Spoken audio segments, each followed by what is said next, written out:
Hi everyone. In today's lesson, we will be looking at what is a fraction and how to work with fractions. First, do not be afraid of fraction. They are actually very easy to work with and they're very easy to understand. So before we take a look at an in-depth definition of fractions, I would like to show you how fractions are represented in our real life. First, fractions can come in many forms, such as if you take, say, part of a cup of liquid, then that would be a fraction. If you eat one out of 6 slices of pizza, that would also be a fraction. Or if you measure and take, say, if you measure 3 parts, or say in a foot, if you divide a foot into 3 pieces and just and just take one of those pieces, then those are fractions. So here are some examples of fractions. Other examples of fraction would be like part of a dollar. Say if you have $1 and you took 30 cents off the dollar, then that would also be a fraction. So fraction is don't be afraid of it. All right, it's also part of a whole. All right. Now, fraction looks like this. It has a numerator and a denominator, or in other words, it has this is what we refer to as the part of a whole. So the top number of a fraction is called the numerator. The bottom number is called the denominator.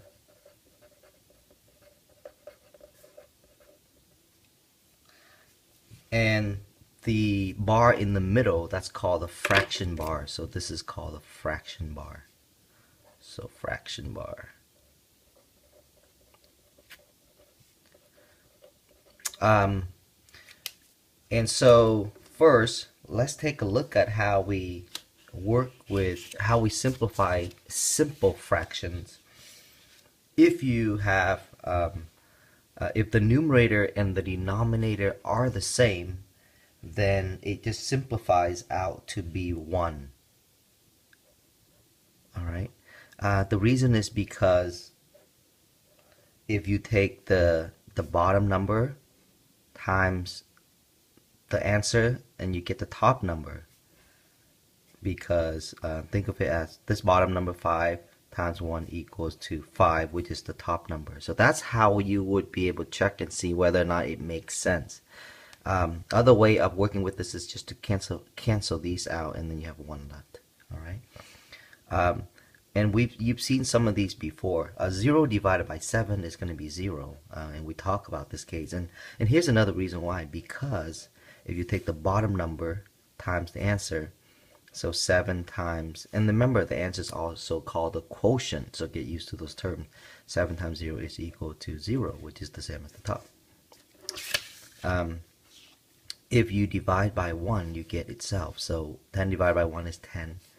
And it's true because if you take 1 times 10, you get 10.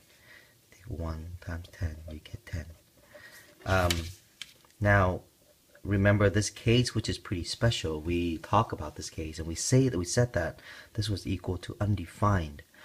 If you made a mistake and you said equal to 0, and you check your answers, if you take 0 times 0, 0, right, times 0, that is supposed to be 0, but 0 times 0 is 0, but the top number is 3, so this doesn't make sense.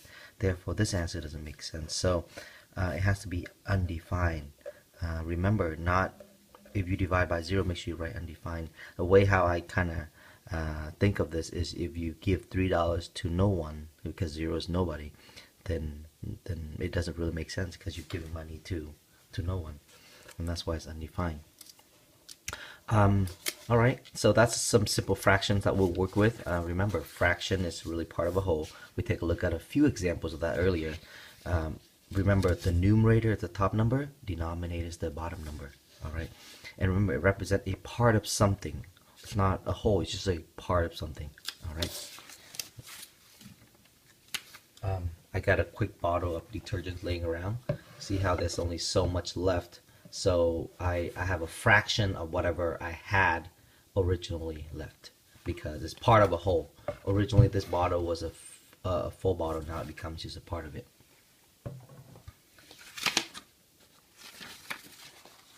Now, there's two types of fractions. There's proper fractions and there's improper fractions.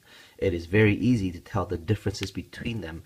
Let me give you a few examples of proper fractions. So like 2 over 5, 8 over 15, 1/2. Those are proper fractions. Improper fractions are one that looks like this. 6 over 2, 5 over 4, 9 over 5. The differences between improper and proper is, if you look carefully, the numerator of the propers are always smaller than the denominator. On the other hand, for improper, the numerators are bigger than the denominator. Improper fractions are fractions that are more than 100%. So like say if you eat one whole pizza and you eat an extra slice, that would be an improper fraction because you ate more than 100%. If you consume a can of soda and then a half of a second can, then that would also be an improper fraction because you consume more than 100%. If we think of a can of soda as 100%, proper fractions are not yet 100%. Improper fractions can be turned into a mixed number. So mixed number is contains a whole part, a whole, and a part.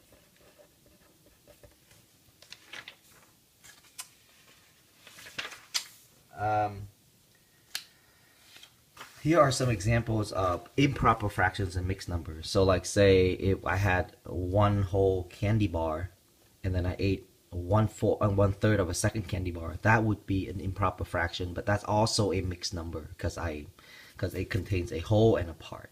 All right. If I consume 2 small personal pizza and a half of a third one, then that's also an improper fraction because I consume more than 100% and also a fraction of the third. So those are improper fractions. Improper fractions can be turned into a mixed number so that it is easier for us to understand and see how much was consumed, taken. So first, before we do any more work with mixed number and improper fractions, here are some examples of mixed numbers. Mixed numbers contain a whole and a part. So like say if I ate 2 pizza and a half of a third one, I can write that as 2.5. 2.5, this is a mixed number. A mixed number can also be thought of as 2 plus a half, because I ate 2 pizza and I ate a half of a third one, so that's 2.5. Because mixed number and improper fractions are the same, they can be converted back and forth. So, given a mixed number, let's turn this into improper fraction. The way how we do that is we take the whole part, which is this number, and we're going to multiply it to the denominator. All right. So take the whole, which is 4, multiply that to the denominator, and then add it to the top, and then add it to the top. All right. And then divide everything by the original numerator. Now let's go ahead and see what that is.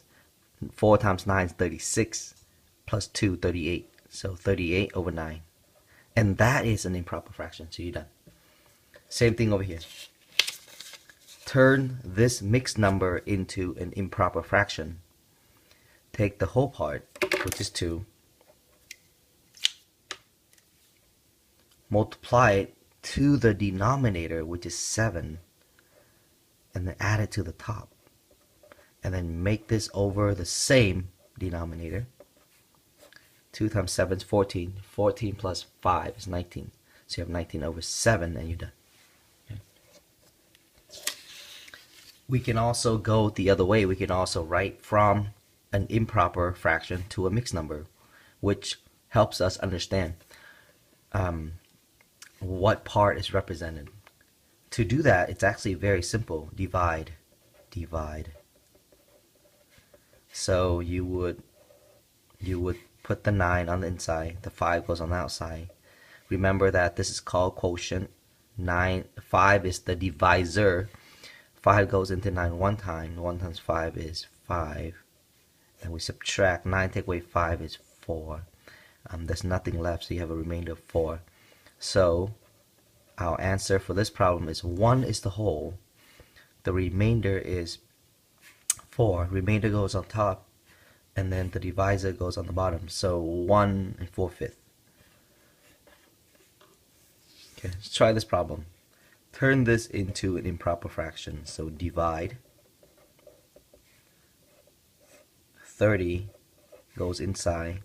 7 goes outside. 7 is the divisor. Divisor goes outside. 7 goes into 30 4 times. 4 times 7 is 28. Subtract, we have a remainder of 2. So we write our answer in the following form. 4 is the whole. Remainder is 2. That's the part that's left. And then 7 out of 7. Very good. And if you need any review, feel free to watch the video again. I will see you in the next video.